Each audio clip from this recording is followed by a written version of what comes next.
الرحمن الرحيم ألا إن أولياء الله لا خوف عليهم ولا هم يحزنون الذين آمنوا وكانوا يتقون لهم البشرى في الحياة الدنيا وفي الآخرة.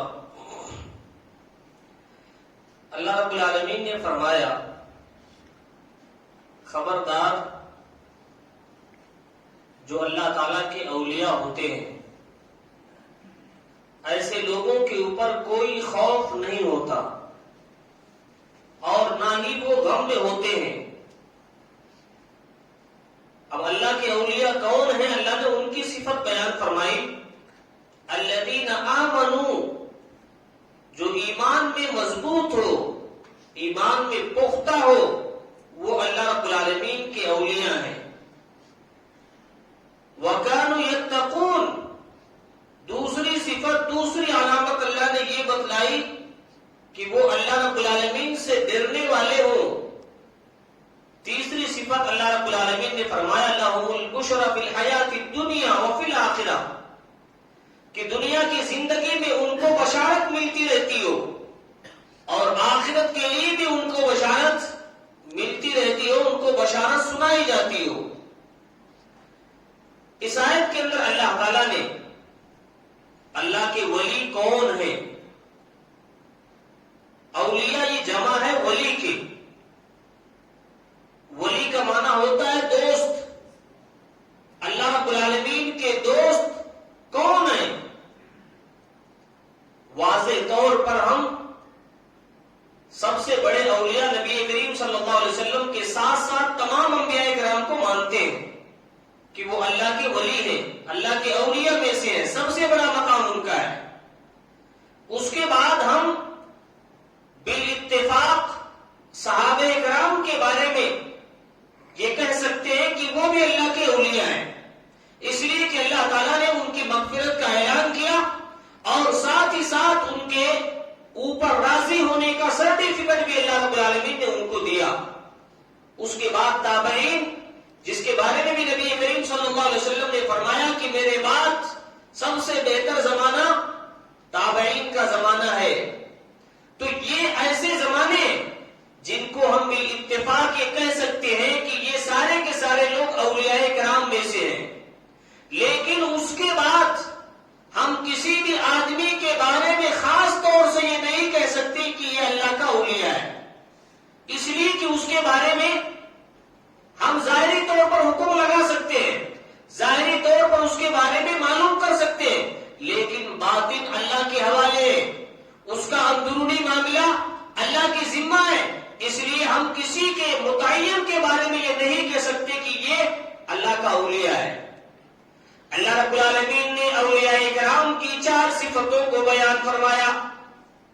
اللہ رب العالمین فرماتا ہے الا ان اولیاء اللہ لا خوف علیہم ولا هم يحزنون، خبردار لوگوں، اللہ کے ولی جو ہوتے ہیں ان کے اوپر کوئی خوف نہیں ہوتا اور نہ ہی کبھی غم کرتے ہیں، نہ دنیا کی زندگی میں نہ آخرت کی زندگی میں، اس لیے کہ ان کے پاس اتنے عمل ہوتے ہیں کہ اپنے عملوں کے سہارے اللہ رب العالمین سے پوری امید رکھتے ہیں کہ نہ تو ان کو قبر کے اندر عذاب ہوگا، نہ میدان محشر کے اندر ذلیل ہوں گے. اسی لیے اللہ رب العالمین نے فرمایا الا ان اولیاء اللہ لا خوف علیہم ولا هم يحزنون، اللہ کے ولی تو وہ ہوتے ہیں جن کے اوپر کوئی خوف، کوئی غم نہیں ہوتا.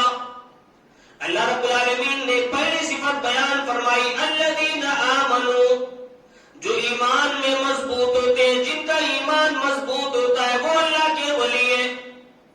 ایسے لوگ اللہ کے ولی نہیں بن سکتے جو 100-200 کے خاطر اپنے ایمان کو بہا دے، 1000-2000 کے خاطر اپنے دین کو بیچ دے. ایسے لوگ اللہ کے ولی نہیں ہو سکتے. اللہ رب العالمین نے پہلی شرط یہ لگائی کہ اگر تم کو اللہ کے ولیوں کو پہچاننا ہے تو سب سے پہلے ان کا ایمان دیکھنا ہوگا، ان کے ایمان کا محاسبہ کرنا ہوگا، اپنے ایمان میں کس قدر مضبوط ہیں. ایمان ہونا چاہیے زید ابن دفنہ رضی اللہ تعالیٰ عنہ جیسا. کفار و مشرکین نے دھوکے سے پکڑ لیا. بہت لمبا واقعہ ہے، میں اشارہ کرنا چاہتا ہوں. زید ابن دسنہ رضی اللہ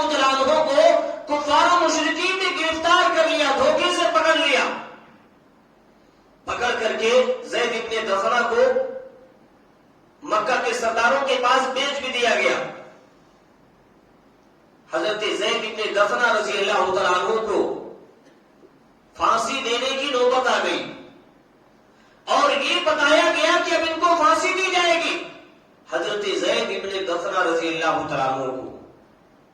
صحیح بخاری وغیرہ کے اندر یہ باتیں موجود ہیں. حضرت زید بن دفنہ رضی اللہ تعالیٰ عنہ کو جب پھانسی دینے کا وقت آیا, حضرت زید بن دفنہ رضی اللہ تعالیٰ عنہ سے پوچھا گیا کہ آخری خواہش کیا ہے. کہا کہ دو رکعت نماز پڑھنے کا موقع دیا جائے.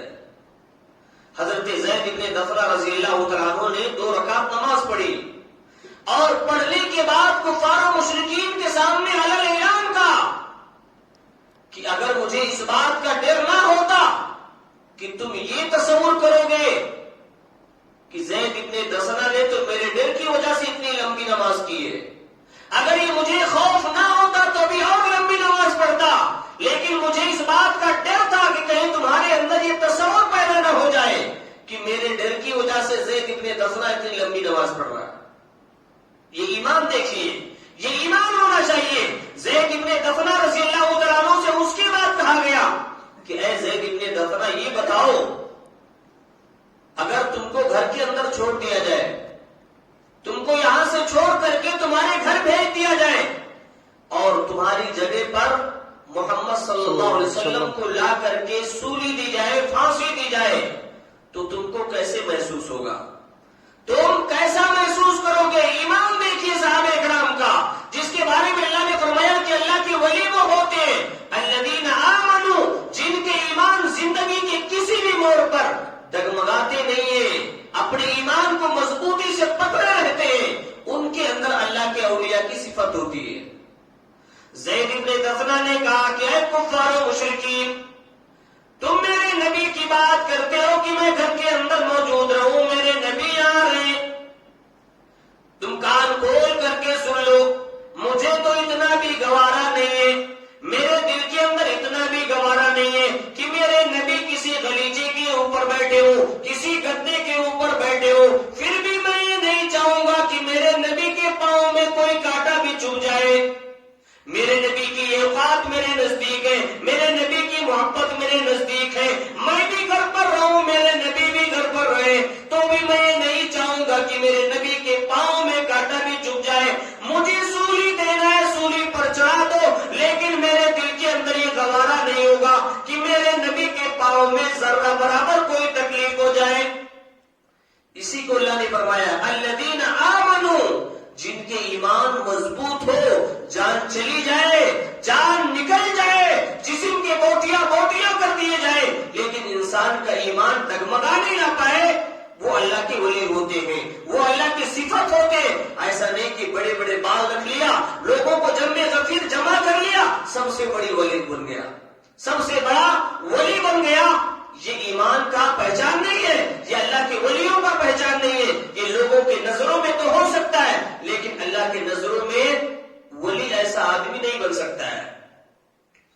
دوسری صفت اللہ نے بیان فرمائی وَكَانُوا يَتَّقُونَ, اللہ کے ولی وہ ہوتے ہیں جن کے دل کے اندر اللہ کا ڈر ہوتا ہے. ایسا نہیں کہ لوگوں کے سامنے رہے تو پرہیزگار بن جائے, اور جب لوگوں کے سامنے سے جائے, جس کو لوگ اللہ کے ولی کہہ کر کے پکارتے ہیں, شراب پی رہا ہے, سگریٹ پی رہا ہے, ساری چیزیں کر رہا ہے, پھر لوگوں کے سامنے آ رہا ہے, نیک بن جا رہا ہے. اللہ نے فرمایا کہ اللہ کے ولی ایسے نہیں ہوتے, اللہ کے ولی تو وہ ہوتے ہیں, اللہ کے بندے تو وہ ہوتے ہیں وَكَانُوا يَتَّقُونَ, جو اللہ کے سامنے, لوگوں کے سامنے بھی ڈرتے ہیں, تنہائی میں بھی ڈرتے ہیں, جہاں بھی رہتے ہیں وہاں بھی ڈرتے ہیں.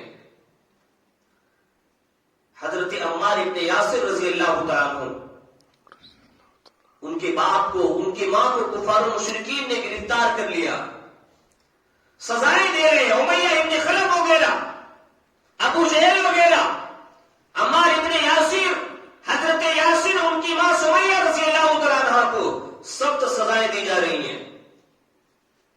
یاسر اور ان کی ماں سمیہ ان کی نظروں کے سامنے شہید کر دیے گئے. حضرت عمار ابن یاسر رضی اللہ تعالیٰ عنہ کو کفار و مشرکین نے ایسی سزائیں دی, ایک جگہ لے جا کر کے پکڑ کر کے بند کر دیا اور کہا کہ اے عمار ابن یاسر,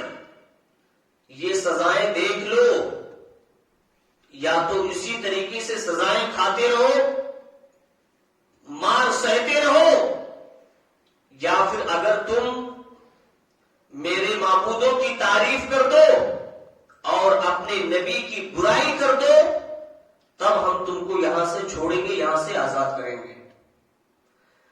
لیکن عمار ابن یاسر رضی اللہ تعالیٰ عنہ نے نبی کریم صلی اللہ علیہ وسلم کے خلاف ایک زبان بھی نکالنے کے لیے تیار نہیں، لیکن ظالموں نے اتنی سزائیں دی عمار ابن یاسر رضی اللہ تعالیٰ عنہ کو، اتنی سخت سزائیں دی کہ حضرت عمار ابن یاسر اس بات پر مجبور ہو گئے، اس بات کو کہنے پر مجبور ہو گئے کہ نبی کریم صلی اللہ علیہ وسلم کے خلاف پورا کلمہ کہا، نبی کریم صلی اللہ علیہ وسلم کے سامنے نبی کریم صلی اللہ علیہ وسلم کے لیے توہین آمیز کلمہ عمار ابن یاسر نے مجبور ہو کر کے اپنی زبان سے نکالا، اور ظالموں کے ظلم کی وجہ سے حضرت عمار ابن یاسر رضی اللہ تعالیٰ عنہ نے ان کے معبودوں کی تعریف کر دی۔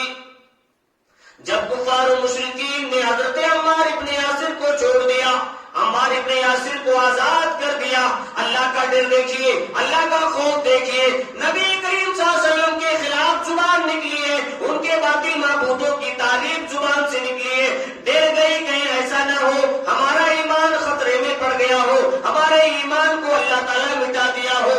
دوڑتے ہوئے حضرت عمار ابن یاسر نبی کریم صلی اللہ علیہ وسلم کے پاس آئے، کہا کہ اللہ کے رسول بہت برا ہو گیا ہے، میرے ساتھ بہت برا ہوا ہے۔ اللہ کے رسول نے کہا کہ اے عمار ابن یاسر کیا ہوا؟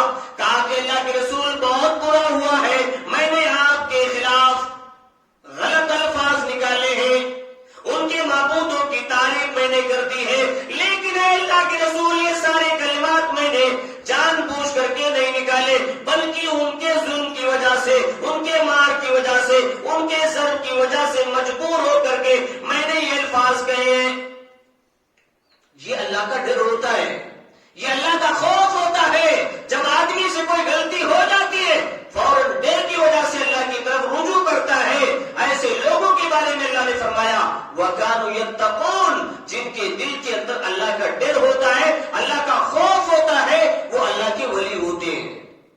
حضرت عمار ابن یاسر سے اللہ کے رسول صلی اللہ علیہ وسلم نے فرمایا کہ اے عمار ابن یاسر یہ تو بتاؤ کہ جب تم ان کے معبودوں کی تعریف کر رہے تھے، ہمارے خلاف غلط الفاظ نکال رہے تھے، تو تمہارا ایمان اس وقت کیسا تھا؟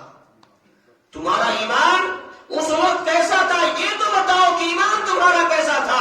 کہا کہ اللہ کے رسول میرے ایمان کے اندر ذرہ برابر کوئی کمی نہیں آئی تھی، میرے ایمان کے اندر ذرہ برابر کوئی کمی نہیں آئی تھی، لیکن اللہ کے رسول ان کے ظلم کی وجہ سے میں یہ بات کہنے پر مجبور ہو گیا۔ اللہ رب العالمین نے قرآن مجید کی آیت نازل کی حَتَّى أُكْرِهَ مُطْمَئِنٌ بِالْإِيمَانِ، جو شخص کفر کی بات کہنے پر ظالم کے ظلم کی وجہ سے مجبور کہہ دے، مجبور کر کے اگر کوئی آدمی ظلم کی وجہ سے کوئی بات کہہ دیتا ہے تو ایسے شخص کے ایمان کا کوئی بھی خطرہ نہیں ہوتا ہے۔ اللہ کے رسول صلی اللہ علیہ وسلم نے کہا کہ اے عمار ابن یاسر اگر تمہاری اسی طریقے سے دوبارہ مٹ بھیڑ ہو جائے، ظالم تم کو اپنے ظلم کا نشانہ بنانے لگے، تو دوبارہ تم اس طرح کے الفاظ کہہ سکتے ہو، شرط یہ ہے کہ تمہارا ایمان اللہ کی ذات پر مضبوط رہے۔ تو اس کو اللہ نے کہا وَكَانُوا يَتَّقُونَ، اللہ کے ولی تو وہ ہوتے ہیں جو اللہ سے ڈرتے ہیں۔ آج لوگوں نے کیسے کیسے لوگوں کو اللہ کا ولی بنا دیا ہے۔ جو جادوگر ہو سب سے بڑا اس کو اللہ کا ولی، جو کوئی اپنے ہاتھوں پر کرامت دکھا دے، کوئی جادو کی چھڑی دکھا دے، اللہ کا ولی اس کو تصور کر لیتے ہیں۔ جس کے مزار پر سب سے زیادہ لوگ جمع ہو جائیں اللہ کا سب سے ولی ہوتا ہے۔ اللہ نے فرمایا کہ یہ نشانیاں نہیں اللہ کے ولی کی، اللہ کے ولی کی نشانی یہ ہے کہ اس کا ایمان مضبوط ہو، اللہ رب العالمین سے سب سے زیادہ ڈرنے والے ہو۔ آج دنیا نے جس کو اللہ کا ولی تصور کیا ہے، ایک وقت کی بھی نماز نہیں پڑھتا ہے، ایک وقت کی بھی نماز نہیں پڑھتے، اللہ سے ڈرتے نہیں، ایک دن کا روزہ نہیں رکھتے، ایسے لوگوں کو دنیا نے اللہ کا ولی تصور کر لیا ہے۔ تیسری صفت اللہ نے بیان فرمایا لَهُمُ الْبُشْرَى فِي الْحَيَاةِ الدُّنْيَا، دنیا کی زندگی میں ان کو خوشخبری دی جاتی ہے۔ مفسرین کہتے ہیں الرؤیا الصالحہ، اس سے مراد نیک اور اچھے خواب ہوتے ہیں جو اللہ کے ولیوں کو ان کی زندگی کے اندر دکھائے جاتے ہیں۔ نبی کریم صلی اللہ علیہ وسلم سے پوچھا گیا کہ اللہ کے رسول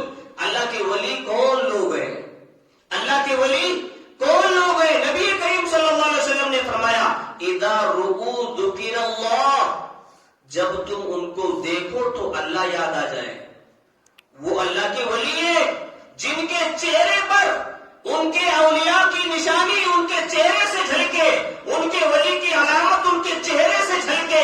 اللہ کے رسول نے فرمایا وہ اللہ کے ولی ہے جن کو دیکھ کر کے تم کو اللہ یاد آ جائے. آج دنیا نے تو ایسے لوگوں کو اللہ کا ولی مانا ہے جن کو دیکھ کر کے شیطان یاد آ جاتا ہے. تو اللہ نے فرمایا لَهُمُ الْبُشْرَى فِي الْحَيَاةِ الدُّنْيَا وَفِي الْآخِرَةِ, آخرت کی زندگی میں بھی ان کو بشارت سنائی جاتی ہے. یعنی جب ایسے لوگ مرنے کے قریب ہوتے ہیں تو فرشتے ان کو آ کر کے جنت کی بشارت دیتے ہیں. اس کے بعد اللہ رب العالمین نے فرمایا فَلَوْلَا كَانَتْ قَرْيَةٌ, کائنات کے اندر کوئی بھی ایسی قوم, کوئی بھی ایسا گاؤں یا کوئی بھی ایسی قوم جو عذاب دیکھ کر کے ایمان لائے. کیا تم نے کبھی ایسی کوئی مثال دیکھی ہے کہ اس کے ایمان نے اس کو نفع پہنچایا ہے؟ الا قوم یونس, اللہ نے فرمایا سوائے حضرت یونس علیہ السلام کی قوم کے. سورہ یونس کے اندر اللہ نے حضرت یونس علیہ السلام کا مختصر ذکر کیا ہے, اسی لیے اس سورہ کا نام یونس رکھا گیا ہے. تو اللہ رب العالمین نے حضرت یونس علیہ السلام کی قوم کی ایک فضیلت بیان فرمائی کہ ان کی قوم کے اوپر عذاب آنے والا تھا, قوم نے عذاب دیکھ بھی لیا. اس کے بعد اللہ نے ان کی توبہ کرنے کی وجہ سے عذاب کو ٹال دیا. اللہ نے فرمایا کہ یہ پوری کائنات میں ایک واحد مثال ہے, ایک پہلی قوم ہے کہ عذاب آتا ہوا دیکھ کر کے انہوں نے توبہ خوب کیا, گریہ وزاری کی, اللہ نے ان کے اوپر سے عذاب کو ہٹا لیا. اللہ نے فرمایا کہ کیا تم کوئی ایسی دوسری مثال دے سکتے ہو؟ یہ واحد قوم ہے. سوال یہ پیدا ہوتا ہے کہ آخر اس قوم کے اوپر سے اللہ نے عذاب کو کیوں ٹال دیا؟ سب سے پہلی چیز, حضرت یونس علیہ السلام کی حجت پوری نہیں ہوئی تھی. اس قوم کے اوپر حضرت یونس علیہ السلام کی حجت, دلیل, ان کی تبلیغ اور رسالت پوری نہیں ہوئی تھی. اس سے پہلے حضرت یونس علیہ السلام قوم کو عذاب کی دھمکی دے کر کے چلے گئے تھے. اور دوسرا یہ کہ یہ قوم عذاب کو دیکھ کر کے اس طریقے سے گریہ وزاری کرنے لگی, اس طریقے سے اللہ رب العالمین سے رونے لگے, یہاں تک کہ اپنے آپ کو, اپنے اہل و عیال کو, بچوں کو, جانوروں تک کو بھی لے کر کے میدان میں نکل پڑے اور زاروں کی طرح رو رو کر کے اللہ سے دعا کرنے لگے, جس کی وجہ سے اللہ تعالیٰ نے ان کی توبہ کو قبول کر کے ان کے اوپر سے آنے والے عذاب کو اللہ نے ہٹا دیا تھا. تیسری وجہ یہ بیان فرمائی جاتی ہے کہ ان کے اوپر سے عذاب اللہ نے اس لیے ڈالا کہ اللہ تعالیٰ کبھی کسی معاملے میں کچھ الگ کر دیتا ہے, کچھ الگ کر دیتا ہے, استثناء کر دیتا ہے. جیسے آگ کا کام ہے جلانا, لیکن جب حضرت ابراہیم علیہ السلام آگ کے اندر ڈالے گئے تو آگ نے اپنا کام کرنا بند کر دیا. حضرت ابراہیم علیہ السلام کو نہیں جلایا تو اللہ تعالیٰ اپنی قدرت کا استعمال کبھی کبھی کرتا ہے اور ہونے والی چیز سے ایک الگ چیز کرتا ہے تاکہ لوگوں کو معلوم ہو جائے کہ اللہ کی قدرت کتنی بڑی ہے.